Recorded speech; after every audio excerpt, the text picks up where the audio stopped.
Semoga dalam keadaan sehat. Bertemu kembali bersama saya Ibu Silalahi dalam bidang studi kita basis data. Materi kita pada pagi hari ini adalah tentang struktur konseptual basis data. Anak-anak kami, materi kita pada pagi hari ini adalah tentang struktur konseptual basis data. Ada 3 hal dalam konsep dasar pembuatan deskripsi struktur basis data. Apakah itu? Yang pertama adalah model data konseptual. Yang kedua, model data fisikal. Yang ketiga, model data view. Konseptual data menyajikan tentang bagaimana user basis data memandang dan memberlakukan data. Di dalam konseptual data menjelaskan ada beberapa hal, yaitu yang pertama entitas, yang kedua atribut, yang ketiga adalah key antar relasi.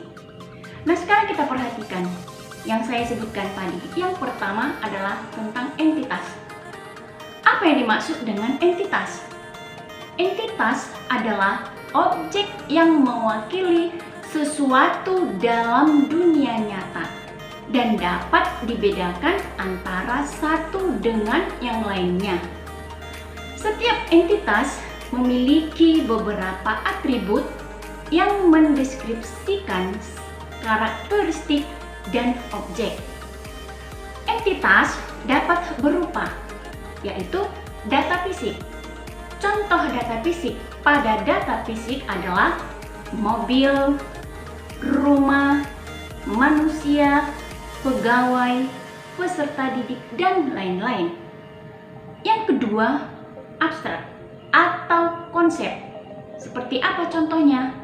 Departemen, pekerjaan, mata pelajaran. Dan yang ketiga adalah kejadian. Contoh dari kejadian adalah pembelian, penjualan, dan lain-lain. Yang kedua adalah atribut. Apa yang dimaksud dengan atribut? Atribut merupakan suatu karakteristik dari entitas atau relationship yang menyediakan penjelasan secara detail tentang entitas atau relationship.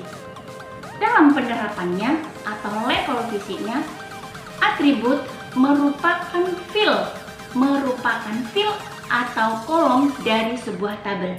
Karena tabel itu terdiri dari kolom dan baris, dan di dalam tabel itu akan terdapat field-fieldnya.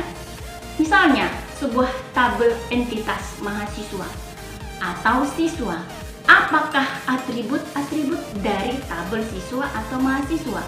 Contohnya nama, alamat, tanggal lahir, hobi, NIM, dan lain-lain sebagainya. Itulah atributnya. Yang ketiga adalah key atribut.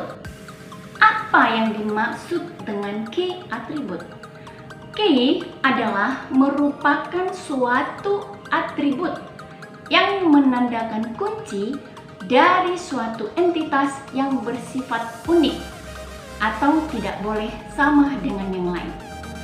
Key atribut adalah satu atau beberapa atribut yang mempunyai nilai unik sehingga dapat digunakan untuk membedakan data pada suatu baris atau record dengan baris lain pada suatu entitas.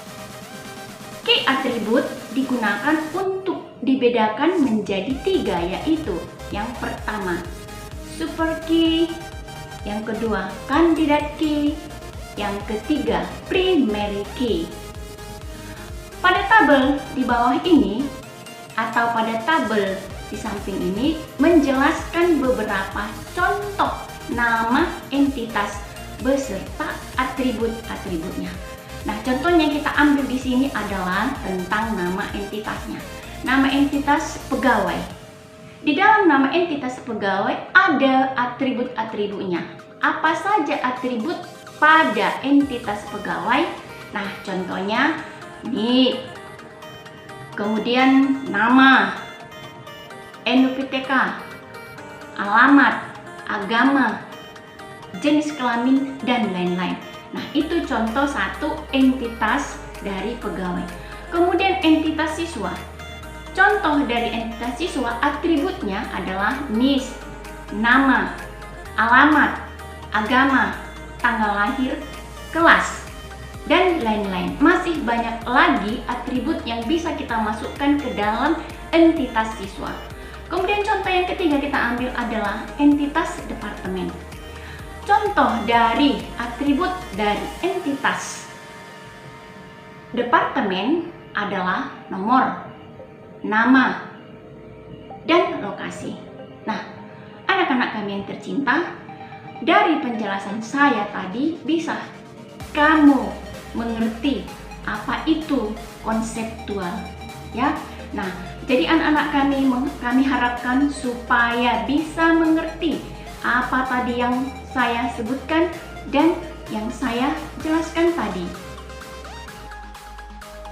Baiklah anak-anak kami, dari materi yang telah saya paparkan tadi di atas, kita bisa mengambil kesimpulannya. Yang pertama, bahwa pada konseptual basis data ada 3 hal yang perlu diperhatikan. Yang pertama entitas, yang kedua atribut, yang ketiga key. Kemudian yang kedua, entitas bisa berupa data fisik, abstrak, dan kejadian. Nah, kesimpulan yang ketiga, atribut terdiri dari field dan kolom. Nah, kesimpulan yang terakhir adalah key. Pada setiap entitas harus mempunyai key. Nah, anak-anak kami, untuk mengakhiri pembelajaran kita pada pagi hari ini, saya akan memberikan penugasan, yaitu buat satu contoh entitas lengkap dengan atributnya dan tentukan key-nya dari tabel tersebut atau dari entitas tersebut. Sekian dan terima kasih pembelajaran kita pada pagi hari ini. Sampai ketemu minggu depan dalam materi berikutnya.